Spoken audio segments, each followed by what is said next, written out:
আসসালামু আলাইকুম। বিলেস এগ্রোর পক্ষ থেকে সবাইকে সুস্বাগতম। আশা করি সবাই ভালো আছেন।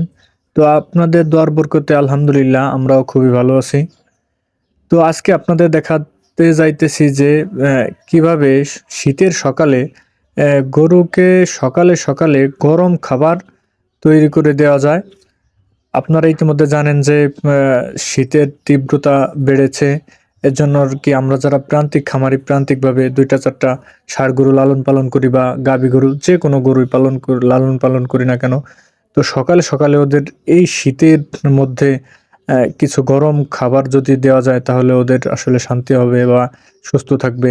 আর তীব্র শীতের মধ্যে ওদের যদি সকালে ঠান্ডা খাবার বা শীতের সময় ভিজাযুক্ত খাবার এসব দেন তাহলে অনেক সমস্যা হইতে পারে। এজন্য কিভাবে গরম খাবার দিয়ে ওদের সকালের শুরু করা যায় এ বিষয়ে আরকি একটা ভিডিও আপনাদের দিতে যাইতেছি। আপনারা জেনে থাকেন যে সরাসরি শুকনা খড় আসলে ওইভাবে কোনো পুষ্টি থাকে না। গরুকে যদি খাওয়ান ততটা বেনিফিট পাওয়া যায় না, শুধু পেটই ভরে। তো একটা প্রসেসের মাধ্যমে যদি এই খড়গুলাকে খাওয়ানো যায় তাহলে পুষ্টিগুণে ভরপুর থাকে। তো প্রসেসিংটা হচ্ছে চপিং করে নেওয়া, যে কিছু উপাদান দিয়ে চপিং করতে হয়। তো সর্বপ্রথম আমি খড়গুলো আমার চাহিদা অনুযায়ী, যে আমার ২টা গরু কতটা খড় আমার দৈনিক লাগে। আরেকটা বিষয় খেয়াল রাখবেন যে চপিং করার সময় আপনার দৈনিক প্রতিদিনের যতটুকু খাবার আপনার তৈরি করা দরকার বা তৈরি করতে হয়, আপনি একবারেই নিয়ে নিতে পারেন। তো আমি সেটাই করে থাকি যে আমার দৈনিকের খাবার আমি এক বেলায় বা এক সময়ে তৈরি করি। ওদের আমি ২ টাইমে খাবার দিয়ে থাকি।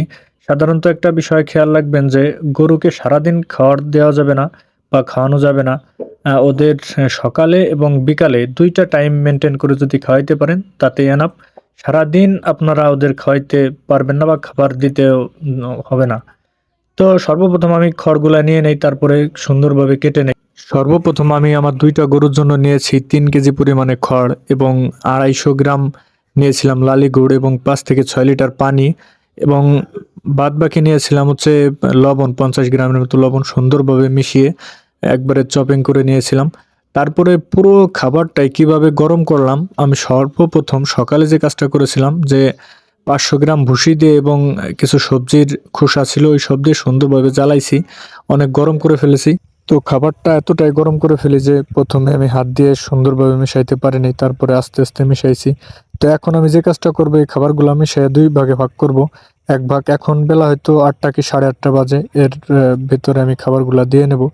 ওরা ১ ঘন্টা পর্যন্ত এই খাবারগুলা খাবে। তারপরে আমি বাদবাকি খাবারটা রেখে দেব। সকালের খাবারটা শেষ হওয়ার পরে ওদের থাকার জায়গাটা সুন্দরভাবে ধুয়ে দিব এবং শুকনা করার ব্যবস্থা করে দিব, যাতে করে ওরা রেস্ট করতে পারে বা বিশ্রাম করতে পারে। আর বাদবাকি খাবারটা দেব বিকাল ৩টায়। তো এত সময় আমাদের সাথে থাকার জন্য অসংখ্য ধন্যবাদ। আমাদের ইউটিউব চ্যানেলটিকে অবশ্যই সাবস্ক্রাইব করে দেবেন।